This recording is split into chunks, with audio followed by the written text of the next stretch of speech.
everyone, and welcome to KI Tee Vee. Thank you so very much for joining us. I'm Karen Lee Coppin, the accountability coach and your host for today's show. I'm always very pleased to welcome you to KI Tee Vee. It's a very exciting time. Things are beginning to open up. People are getting back up to work.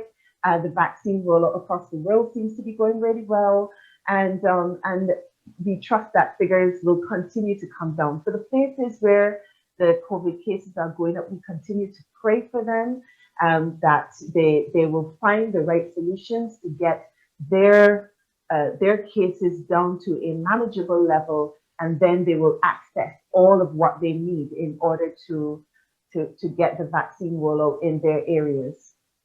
KI Tee Vee is here for small and medium-sized enterprises to show off and to showcase their business. Remember, it is a space of information, inspiration, and to show us your innovation. So if you have a small business, if you have a project that you're doing in your community, if you are a charity and you are looking for a space where you can come on to talk about what it is that you're doing, please get in touch with me, Karen Reeves Toppin, on kiinspirationz@gmail.com. That's kiinspirationz@gmail.com, and we will book you a slot on the show. I am waiting to hear from you because we are here for you. Now today I'm going down memory lane a little bit. Most of you will know that I grew up in the beautiful island of Barbados, and today I'm really pleased to have one of the persons that I went to school with from my secondary school alma mater. Now, this young lady, when we were going to school together, she's always had a very, very quiet disposition, but don't get her upset, because when you see her angry, you'll know that something's really wrong. But today I'm very, very pleased to say that, in spite of everything that she has gone through, she is here today to launch or to tell us about her business consulting and life mentoring business. Ladies and gentlemen, I am so pleased to be introducing to you today Mrs. Fay Skeete Sobers. Fay, welcome to KI Tee Vee. Thank you so much, Karen. It's nice to see you once again. Oh, it's really lovely to see you. It's been what? Please don't say how many years. It's been quite a while, but I'm very happy to see you again. Oh, it's really good to see you as well. Yes. So, Fay, I was quite glad to talk to you on the phone the other day, but I'm going to give you an opportunity to tell our viewers a little bit about yourself. Okay, I am a mom, first of all. I am also a child of God. I believe in God. And recently, I've also authored a book, a cookbook. So I've added that to my repertoire. Wow, well done. A list of talents, and I am also an accountant by training. I'm actually a CPA, and I hold a master's degree in financial services management. I currently reside on the beautiful island of Grand Cayman in the Cayman Islands, and I'm really now about to start a new journey in my life. I'm actually starting a new business as a business consultant and also as a life mentor. Okay, so this is what you're going to talk to us about here on KI Tee Vee today. Yes, definitely. Okay, so tell us, what's your business consultancy called? My business consultancy is actually Fay Skeete. It's my brand. And I've actually started that just over 2 months ago as a new brand. And I have chosen Fay Skeete because that is my origin. That's who I am. That's where I started, So that is why my business is called Fay Skeete, and it's actually an online business. So it's actually fayskeete.com. Oh, wow. Okay. So Yes. you have your website. It's up and running. We can find you at fayskeete.com. Definitely, yes. Okay, lovely. So your business consultancy, does it have a specific target market? Are you looking at certain types of businesses, or what exactly are you going to be doing? Yes, actually, my focus is on small to medium-sized businesses. I'm really looking to help entrepreneurs, especially start their business or businesses, I should say, and help them grow.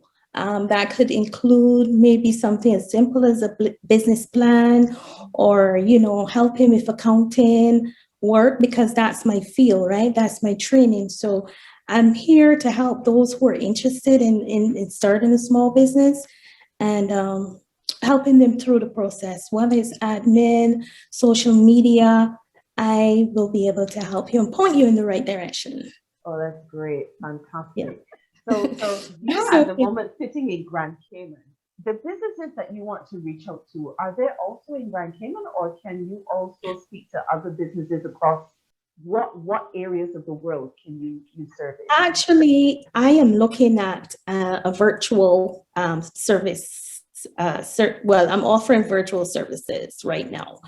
Um, I prefer, because of the way how things are playing out in the world. Mhm. I actually thought that this was a pretty good idea to have the business virtually, as opposed to going to various offices and stuff like that right now. So if you are here in the Cayman Islands, of course, I can sit with you one on one. But however, I am also, my business is really virtual. So for me, I prefer, or I would rather work with companies or small businesses who are now setting up, and work virtually with them. Okay. All right. Yeah. Well, how does that work out with payments?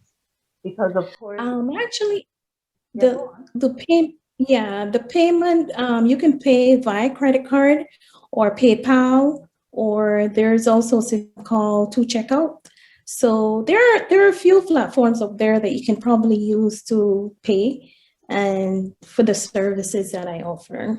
All right. And what about familiarity with the different laws and rules that are governing different geographical locations? Are you familiar, or would you be able to become familiar with those? Yes, I'm always looking into various areas around the world, and as an accountant, of course, we're by standards, and you don't want to have that get into a situation where you're intervening on laws or stuff like that. So for me, it would be a matter of research and whether that client is a good fit for me. Of course, we will have discussions, and one of the first things that I will be doing is actually interviewing the client to see if we are a good fit. Okay, all right. Okay, good. So you do your research, you do your discovery, and then you go Yes. ahead and make an offer to work with the person. Yes. Now, I'm going to be a little bit cheeky here because you are in accounting, and I know that the Cayman Islands is purported on the movies to be something where people can hide money because it's That sort of like a tax haven. How do you avoid, or how do you not, yeah, how do you avoid a client of yours getting into that particular space? First of all, the idea that Cayman is a tax haven is far from true. That is not true. The Cayman Islands government monitors everything that goes on here in the island. We have the Cayman Islands Monetary Authority, which oversees everything that happens here on this island.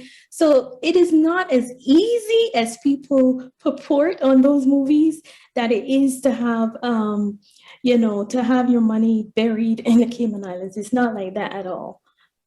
Oh, good. Well, this is interesting, and like I said, this is a space for information.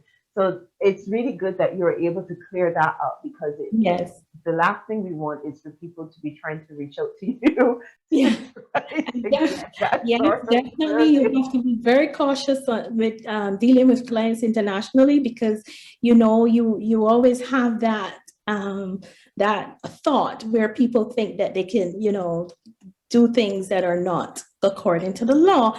And it's not the case here. We are actually monitored, and I've worked in the banking system, and I can tell you without a doubt, the Cayman Islands Monetary Authority monitors every single detail Wow. here on the island. So it's not that easy. Okay. That's brilliant. That's really good. I'm Yes, glad that we managed to get that clarified and out of the yes. open. That's lovely. Okay, so when someone decides they want to work with you, do they reach you through your website? Is there a contact, or is there an Yes, email, or how do they do it? yes, definitely. They can contact me via the email, which is info@fayaskeete.com. Or you can also fill out, I have a form on the website if you need a consultation. You can also go right there, jump in, fill out the information, and I will receive that and I will be able to contact you after that. Okay, brilliant. Yes. Now, there's another side to something that that you're doing at the moment. Mhm. You're also doing life mentoring. Now, life mentoring, Faye, you're not, I mean, when you say life mentoring, well, actually, let me say this. I read you have a group which is on Facebook, a support group on Facebook. Is that correct? Definitely correct. You have a support group on Facebook, and in reading it, it said that you had been through a bit of a turbulent time, Yeah. and then you lost your mom, and you kind of froze, like Yes. sort of froze for you. Can you talk us through that area at that time, that period in your life? Yeah, sure. I started the life mentoring after I actually wanted to do this for a long time. Okay. I was trying to decide what type of coach or mentor I wanted to be. And I have done a few programs in the last year, having gone through the pandemic, and I had to pivot on a few things. So I've actually done some courses that are self-improving or personal development courses, and that led me back to this passion that I had for a while, and that was as a life mentor or as a life coach. And so recently what happened to me actually in my life is that I I was diagnosed with a rare form of pulmonary fibrosis, and in 2013. And a lot of people don't know much about this condition, but it's a lung disease that causes your lungs to scar over time, and eventually, it can become pretty fatal. I did a bit of research. When I got that diagnosis, yes, it was shortly after my mom had passed away. And I had just returned from Barbados and on a vacation. Well, not, sorry, not on vacation, but after she had passed away, I was coming back home and realized that I was not feeling well, thinking it was all stress, from having gone through that with my mother. And shortly after that, it was just a moment where I happened to just walk into a clinic, and then I was given a CAT scan and was told at that point in time that my lungs were operating at the level of an 84-year-old. Sorry, what? And yes, I couldn't understand what was really happening to me, what I had done to cause this. And I did some research and everything. I went overseas, I went to various hospitals, and everyone was giving me the same diagnosis, and the prognosis on this illness was literally like they said 5 years initially. And then after I did my lung biopsy and stuff like that, I was able to gather more information on it and realize that the life expectancy is a little bit longer, and that you can also be your own advocate and do your own research and try to get into um, areas that can help you improve on your health. And for me right now, my condition is stable. I've taken steps to go to various hospitals in the US. I'm currently with a hospital in Canada. So that has helped me tremendously to manage the illness, and as I just said, it's stable now, so I'm very happy with that. There's no the worst thing that can happen is the process starts again, the scarring. But right now it's stable. So So how yes, long? that has been a really tough time for me. Oh, so Yeah.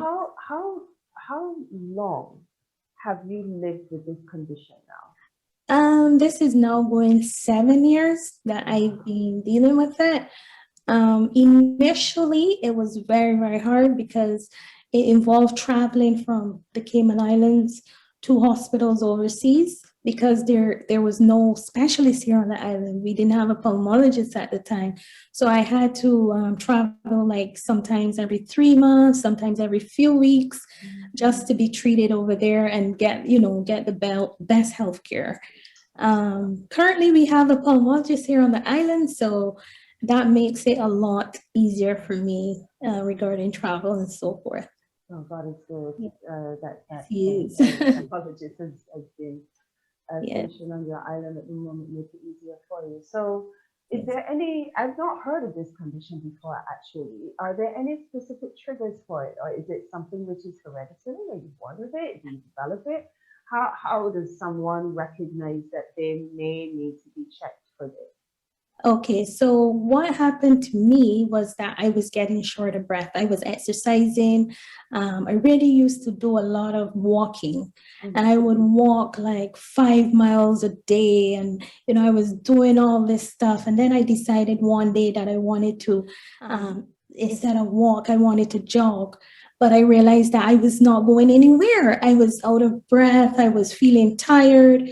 And I just decided that, you know what, I'm going to just walk into go to the walk-in clinic and see what's going on. And I did not expect that it was my lungs because I started having a pain on my left side. So I assumed that it was something else. And when I got that that diagnosis, I mean, it's like you I cannot even tell you how it feels to hear that you have something that could potentially kill you in a limited, in a small time frame. You could be, so for me, it was something that was discovered um incidentally, if you want to say that, because it wasn't like something that we were actually thinking it was actually. So that was really a surprise for me.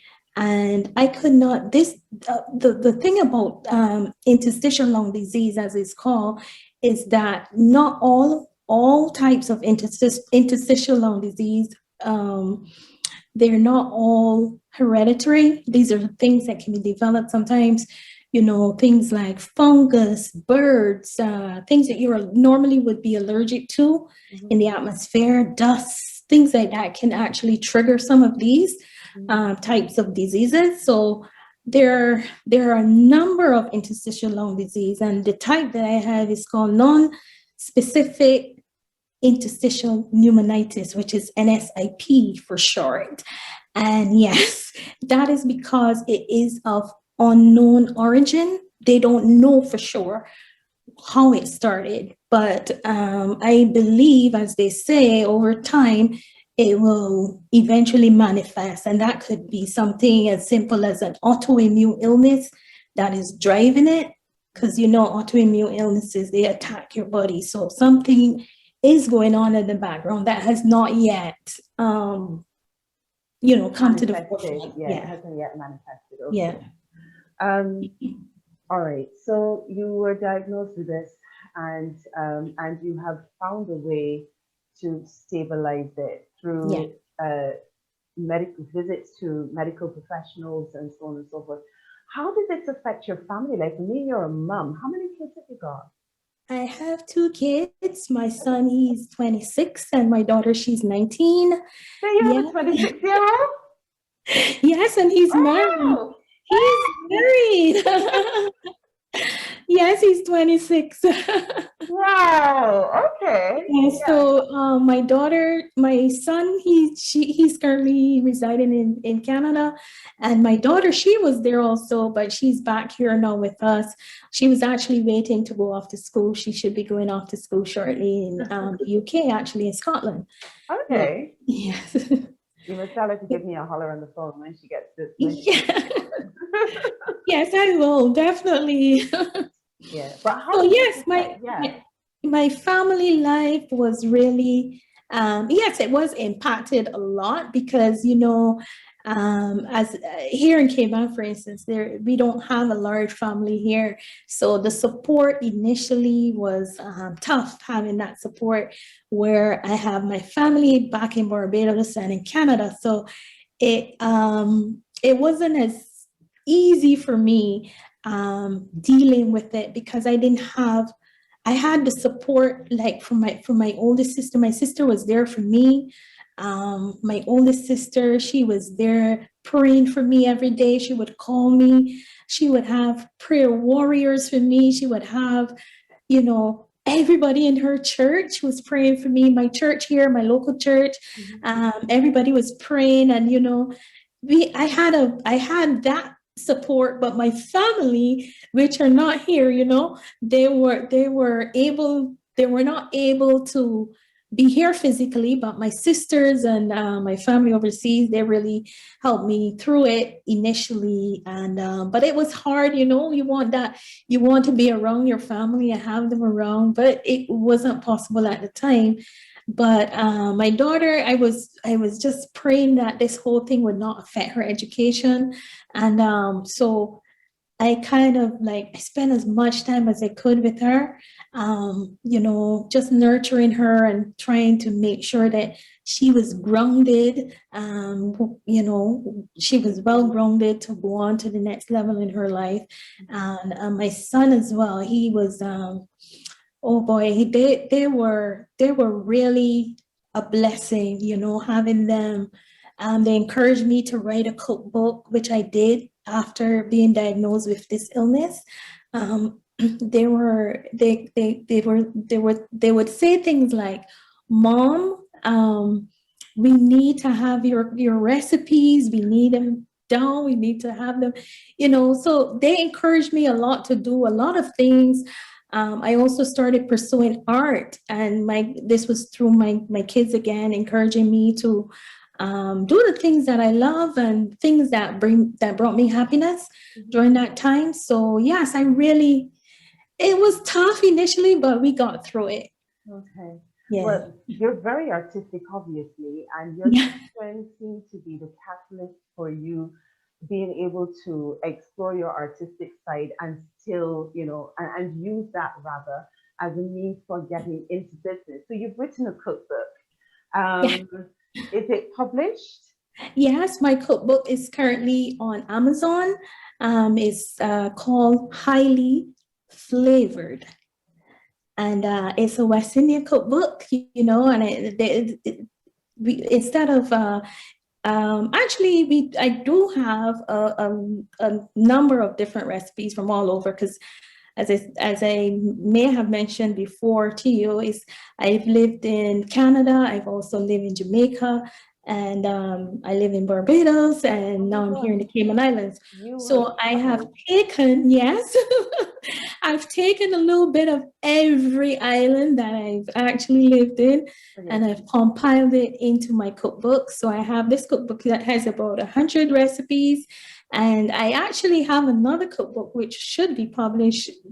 And I also self-published my cookbook. I Okay. did everything on the cookbook myself. So it Wow. was a really nice project for me to do to keep my mind occupied and on something other than my health. Other than your health. Yeah. Okay. Yes. Self-publishing, we must talk about self-publishing. That must have been a little bit of a journey. I mean, how did you figure out that you could self-publish? How did you do the research for it? Actually, I did.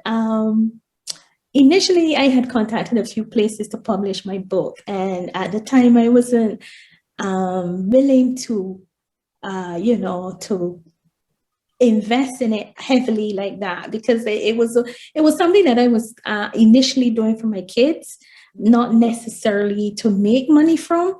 So I did not. For me, it was something that I was working on like bit by bit and putting it together. I literally went on the internet and researched every aspect of how to lay out a book, how to publish a book, the fonts. I even did the cover. I did every aspect of this book because I had to. It was for me a learning process, and also something that is really me. It's expressive. Like I have little stories in there as well of my days growing up in Barbados and cooking around my mom. So the book is not just recipes. There are little stories in between Oh, on that sounds really based around nice. food. Yes. Highly flavored, you said, and it's available on Highly Amazon. flavored. Yes. Okay, you've been very busy today. That's really good. Yeah. That's very good. I mean, when we Thank spoke, I you. don't think that you mentioned your cookbook. My son Yes. is always saying to me, "Mom, your food tastes so good. You should open a restaurant." And I'm like, "No, been there, done that. Not doing it again." But probably I might look into doing a mini recipe list or something like that for him so that he can pass on and other Yes, people. Someone else has definitely. also said to me that from the pictures of the food that I post on Facebook that I seem to have a real hang of this cooking thing and that I should do Yes. a live show. They don't know what it takes to do a live show. Or not me in that. Yes. But it's good. I'm gonna look for your book because I love to get Thank good you. recipe books Yes. and to think and to know that this one is going to be published by my friends. Well, Yes. I very well might just be posting it to you for your autograph, and then you can send Ah, it back. yes, that would be All right. nice. I can So, do that. oh, good, great stuff. Yes. So then that's what Yes. we'll do. All right. So now let's talk a little bit about your support group. Who's the target for your support group?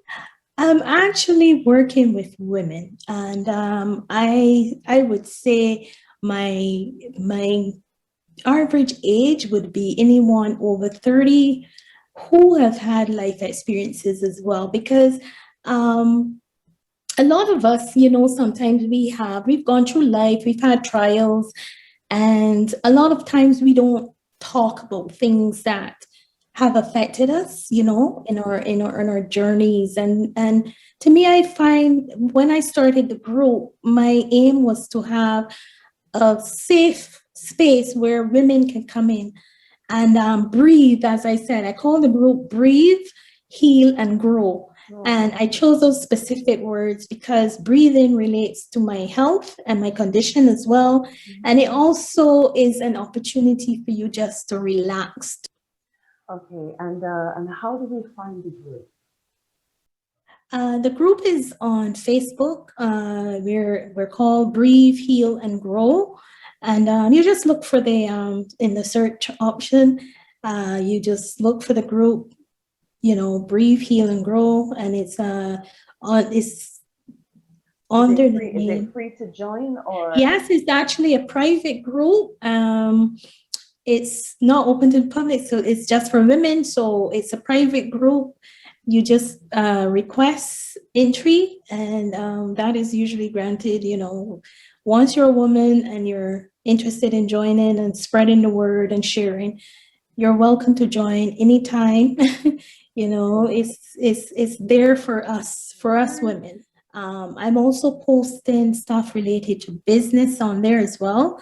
I also have a segment on health and wellness tips, health recipes. I'm also doing a segment on self growth and self awareness and being your authentic self. That's also another topic that I like. So definitely, if you just want to grow, you just want to a Facebook group that you can be a part of, and without any judgment or shame or anything like that, you're welcome to join.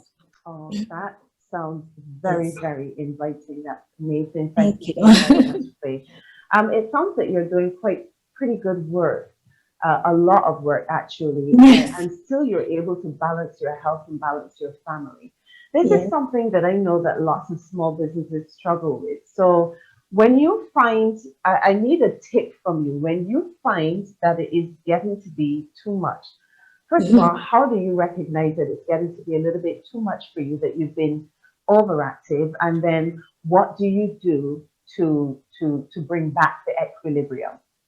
Yes, I know, Karen. Sometimes I can really go overboard with that. And sometimes I have my family who keeps me in check, particularly my daughter. She's always on me, like, if she sees I'm going too hard at something, she would say, Mom, you need to slow down. Mom, no, you can't do this today. Mom, you're not exercising today. She keeps me on my toes. So yes, I know sometimes, but I have to. One of the things, Karen, I would say is that is key to this whole thing for me is time management. I have been trying my best not to have a schedule, where I pencil in or write down every single aspect of my day, but I'm realizing more and more how important it is to have time management and to have a schedule, because I am actually now working right through the remainder of the year, trying to put in as much as I can, every single detail of my day, to help me along so that I am not overwhelm myself daily. And I also have to remember that my health is also paramount. So I am trying to manage that as best as I can. So I would say, yeah, definitely get a schedule, put in every single detail of your day. If you get Okay. up. All right. Well, that's a really, really good tip. Make sure that they schedule everything. Every.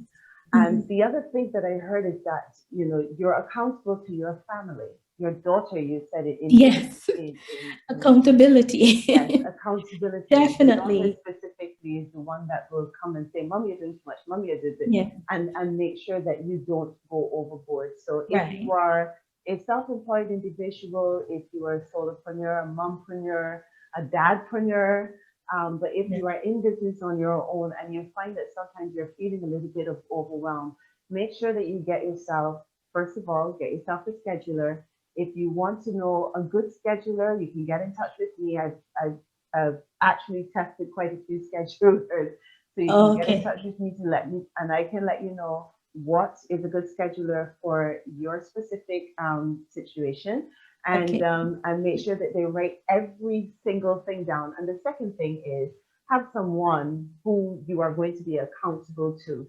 Now, many of us as self-employed people, sometimes we feel, I can go it on my own. I can do it on my own. I can do everything on my own. I don't really need to have someone that I'm accountable to. I can manage my time. I can manage this. I can manage that. But very often we tend to step overboard and we don't recognize it. I know it does happen to me, and I am an accountability coach. If it happens to an accountability coach, I know what I'm talking about. Yeah. So it is good. And I do have people that I am accountable to as well when I step into that area of overwhelm and overload. Those ones that will say, look, take a step back, take some time off, do something different, put something off, have a look at your schedule, rejig it. Sometimes you need to have someone like that in your life who will make sure that you keep the balance, and that you can keep yourself happy, your family happy, and every other thing that's important to you happy. Yeah. All right. So now we are at the stage where I always have to smile because it's the cheeky stage of the interview. We are at the curveball question.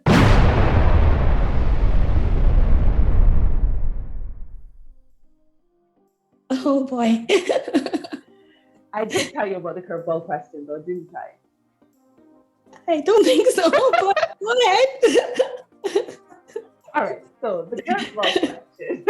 The curveball question is going to be something that it's nothing to do with your business, but it's a question that is developed around other areas of your life. So it won't be anything or offshoots from other areas of your life. There won't be anything that you won't be able to answer. So let me have a think now. Curveball question for Fay. What would be a good curveball question for Fay? Oh, I know.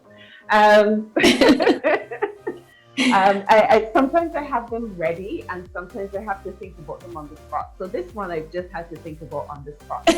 So you love your cooking, yes? Yes. Do you happen to speak Mandarin? No, but my Okay. daughter-in-law does. I don't know. But your daughter-in-law is in Canada. Yeah, she is. Okay. So She did. She speaks Mandarin. She lived in China for 6 years. I can't believe this. Of all the languages, okay. Does anyone in your family Yeah, speak imagine German? that. Does anyone speak German? No, I don't. Nobody does. Okay. All right. I'm gonna. Okay. So, um, you're working with your church organization, and you guys are hosting um, a group from Germany, Christian group from Germany, who have come to visit for about 4 days. And on one of the days, they've asked you to come to a specific location and cook lunch for them. And the Germans, the ladies, they're so intrigued by your processes. I want you to tell us how you would manage. Let's see. I'm going to give you something to bake. You did baking when you lived in Barbados, right? You baked our Yes, coconut bread. yes, I did. Right, good. So our sweet bread. So you're Yes, going to be baking some sweet bread for them, right? So yes. you're going to in about 2 minutes, just 2 minutes. Okay. You're going to somehow explain to them and use actions to explain what you are doing with these ingredients and what you are making. But all the while you're using words. They're not understanding you, but you are using words and actions to show us what you're doing. Right? You want a minute to Okay. think about it? No, I can. I am going ahead because I'm Yes, making the good. coconut bread. All right, go ahead. Well, I am going to be making a coconut bread. This is a bread from Barbados. We usually use coconut flour, sugar, They don't um, understand what you're saying. butter, You're and speaking English. some sugar, and some flour. And we usually would add raisins, or cherries. And we put them all together, and we knead it. We knead the bread. You knead. Then you cut the bread out, and you take the little balls, and then you roll them out, and you flour your surface, and you roll the bread out, and then you shape it. You grease your pan, and then you put the bread in there. So your bread contains coconut, flour, sugar, spices. It can contain raisins, cherries, cherries, and some butter for moisture. And you can also add a little bit of milk if you want, or water, to make it soft so you can eat it. So that is how we do our coconut bread, and we put it in the oven, and we bake it for three 350 1 2 3 4 5 50 degrees 350 degrees in the oven. And then when you take it out, you stick it first to make sure it's done, and then you take it out the oven, and it's divine. Then you coat it with some sugar water on the top, and wow, then you slice it. Ooh, that is so good. Did I do okay? I mean, I just have to expect you to say, I will run to go and get my recipe book so that I can show them. I do it all the time. I bake. So You did very, very well. Thank you so much. I hope they could understand some of the actions, Well, I think it would probably be easier for them to understand the actions, because obviously if you're baking the bread and they're watching you have all the ingredients there. So as you're saying coconut, you're holding up the coconut, and flour, you're holding up the flour, and sugar, you're holding up the sugar, and you're adding and kneading. I'm pretty sure they couldn't get the kneading. They understood the kneading. So yeah, it's great. That was great. Thank you so much, Kate. It's been lovely to talk to you today. And we're going to make sure Thank you to for get having me. all of the relevant information in the comments in the comments underneath the episode, as well as in the write-up or the description of the episode, so that people can find you with just one click. We'll probably also have a look for the link to your cookbook, so that that's in there as well, and people can find Okay, that. sure. I'm very sure that it's going to be useful to someone who is looking for a guide to West Indian recipes. You know, there's nobody who can write a West Indian cookbook better than a West Indian themselves. So I'm pretty sure that it's going to be really good. Thank you. The type of cook that the type of chef or the type of cook that I think she is, it's going to be worthwhile you're getting that book. So thank you for joining us, Faye. Thank you so much. And I continue to pray God's blessing on your business, on all of your enterprises, and also on you. May He give you long life and good health, and long may that condition remain stable. In fact, we pray for your healing. We pray for your healing. God is, I don't normally do this, but God is able to do exceedingly abundantly above what we think. Yes. And sometimes our minds and what we imagine or what the doctors say to us clouds the power and the authority that we have through the blood of Jesus. Yes.